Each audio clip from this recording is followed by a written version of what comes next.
मानव समाचार, मानवता के हक में। मी आहे वर्षा सोनवणे आणि तुम्ही पाहत आहात मानव समाचार।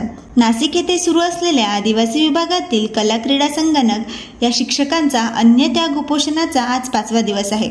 तरी देखील शासनाकडून किंवा आदिवासी मंत्र्यांकडून याची दखल घेण्यात आलेली नाही।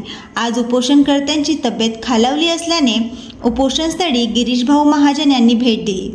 एकीकडे या शिक्षकांवर गेल्या 1.5 वर्षापासून उपासमारीची वेळ आहे, तर दुसरीकडे आदिवासी विद्यार्थ्यांना कला क्रीडा व संगणक यासारख्या विषयांपासून वंचित ठेवले जात आहे। तसेच आझाद मैदान येथे देखील या शिक्षकांचे साखळी उपोषण सुरू आहे आणि त्या साखळी उपोषणाचा आज 51वा दिवस आहे। जर देशातील शिक्षकांवर उपासमारीची आणि रस्त्यावर बसण्याची वेळ येत असेल तर सामान्य जनतेने काय करावे असा प्रश्न इथे उत्पन्न होतो। अजून तरी समाधानकारक उत्तर आदिवासी मंत्री किंवा प्रशासनाकडून या शिक्षकांना मिळालेले नाही, असे आकाश निकम क्रीडा शिक्षक व त्यांचे सहकारी यांनी दिली।